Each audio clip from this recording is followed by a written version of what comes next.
Rheumatoid అనేది ఒక disease.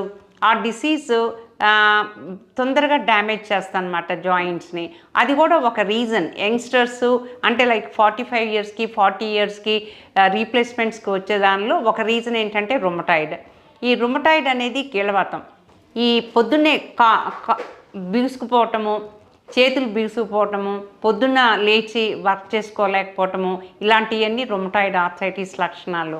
మోకాళ్ళ నొప్పులతో పాటు మీకు ఎప్పుడైనా ఏళ్ళు బిగుసుకుపోయినట్లుగా, చేతులు బిగుసుకుపోయినట్లుగా, పొద్దున్నే వర్క్ చేసుకోవటం కష్టంగా, ఇలాంటివన్నీ ఉంటే ఏంటంటే అవన్నీ రుమటాయిడ్ లక్షణాలు అన్నమాట. దానిలో sero positive arthropathy, sero negative arthropathy అని 2 కారణాలు ఉంటాయి. రుమటాయిడ్ ఫ్యాక్టర్ నెగిటివ్ ఉన్నా కూడా వాళ్ళకి ఇన్ఫ్లమేటరీ ఆర్థ్రోపతీస్ అని కొన్ని కండిషన్స్ ఉంటాయి. అది కూడా లేడీస్లోనే కామన్, చాలా కామన్. దానికి కూడా ట్రీట్మెంట్ ఉంది. డాక్టర్ గారి దగ్గరికి వెళ్ళి నాకు బాగా అంటే